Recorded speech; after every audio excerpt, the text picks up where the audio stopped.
Donc voilà, je me suis installée depuis 1993 dans la production d'oies traditionnelle. Donc j'achète les oisons un jour, je les élève, je les gave, je les transforme sur ma ferme. Alors tous les matins, je leur fauche l'herbe avec ma moto-faucheuse, je charge l'herbe et je vais leur distribuer directement. Je leur donne donc des céréales à base de maïs, blé, orge et tourteau.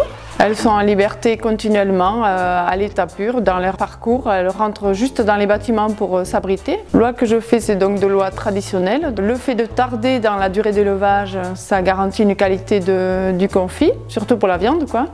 Voilà, ça lui apporte une autre qualité. C'est pas forcément que la viande est plus dure, mais elle a du goût, elle a de la saveur. C'est là où je me différencie un petit peu avec le système industriel. La durée d'élevage. Le gavage, c'est 3 fois par jour, matin, midi et soir. Alors dans l'oie, on retrouve tout, donc le confit d'oie, voilà, qui est très connu, qui était surtout très connu autrefois, qui s'est beaucoup perdu, mais que les gens aiment bien retrouver. Donc les magrets confits, les ailes, les cuisses, les coups d'oie farcis au foie gras d'oie, les rillettes, sans parler évidemment du foie gras d'oie, qui est d'une qualité irréprochable, bien supérieure à celui du canard. Tous les deux sont très très bons, mais fortement différents. L'exploitation comprend 20 hectares, donc il y a 10 hectares de maïs, 2 hectares de vignes et le reste en parcours. Le raisin est vendu à la cave coopérative. Voilà, on le retrouve également en bouteille en vente au magasin avec les produits. Il se marie très bien avec les produits, tant avec le confit qu'avec le foie gras. Cette année est une année un petit peu difficile puisque suite à 2 épidémies de grippe aviaire dans le département notamment, voilà, il y a plein de contraintes de mise aux normes sur les exploitations qui sont imposées. Par rapport aux normes de biosécurité se greffent aussi des bâtiments que je vais devoir mettre en place.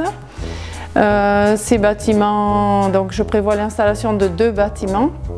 Ces 2 bâtiments représentent un coût, c'est un minimum de 6 000 € par bâtiment. Si vous souhaitez défendre mes produits, valoriser ma façon de produire, ma qualité de produit, rejoignez-moi sur ma campagne de crowdfunding.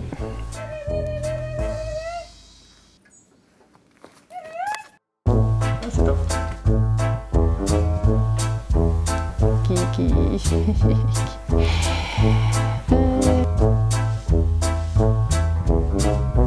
Ouais. Qu'est-ce naze. Ah, c'est un peu oui. Ça. Bien. Ça marche la vente internet parce qu'on n'en a pas trop parlé. Non, c'est nul le jabot là. L'histoire du jabot, c'est naze, hein, mais non. C'est plus facile, ça leur ouvre l'appétit. Rien à voir. Allez.